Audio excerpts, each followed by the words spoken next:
Hi friends, video పూర్తిగా చూస్తే కానీ పూర్తిగా మనకు అర్థం కాదు. కాబట్టి వీడియోని అయితే మీరు పూర్తిగా చూడండి. నచ్చితే మాత్రం లైక్ చేయడం మాత్రం మర్చిపోకండి, ఓకేనా?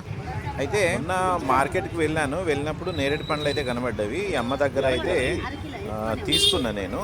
50 రూపాయలకు హాఫ్ కేజీ ఇచ్చింది. అయితే 50 రూపాయలకు పావు కేజీ ఇచ్చారట మొన్నటి దాకా. అమ్మ దగ్గర లాస్ట్ కాబట్టి అలా 50 రూపాయలకు హాఫ్ కేజీ ఇచ్చేసింది.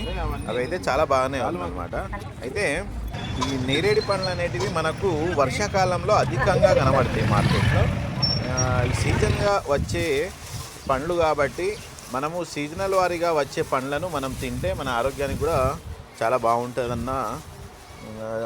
బాగుంటుంది. అయితే ఈ నేరేడు పండ్లను హిందీలో జామును, ఇంగ్లీష్లో ఇండియన్ బ్లాక్ బెర్రీ అనేసి అంటారు.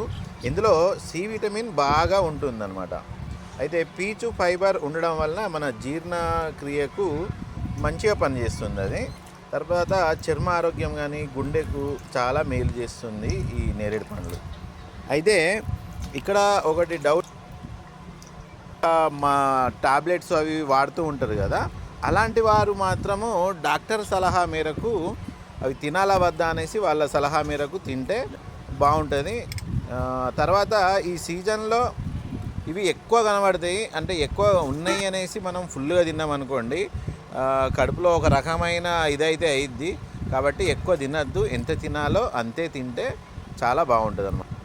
అయితే మొన్న ఒక పేపర్లో ఒక న్యూస్లో అయితే నేను చూసిన, వాట్సాప్లో చక్కర కొడుతున్న న్యూస్ ఏంటంటే, నేరేడు పండ్లు ఏ కాలంలో అయితే ఎక్కువగా పండుతుందో ఆ కాలంలో కరువు అనేది ఎక్కువగా వస్తుందట.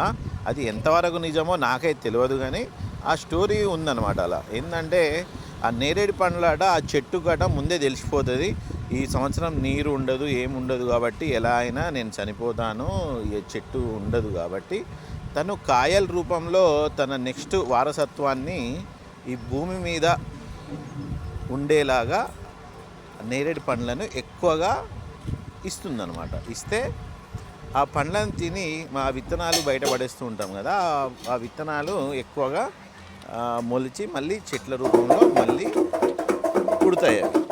ఆ విధంగా కథనైతే నేను చదివిన. అది ఎంతవరకు నిజమో నాకైతే తెలియదు. ఎవరికైనా తెలిస్తే మాత్రం, మీకు తెలిస్తే అది నిజమో కాదో కామెంట్ అయితే చేయండి. హలో, మీకు డౌట్ రావచ్చు, బాక్స్ను పట్టుకొని ఏం ఉప్పుతాను అందులో ఇవన్నీ పెట్టేసి అనేసి.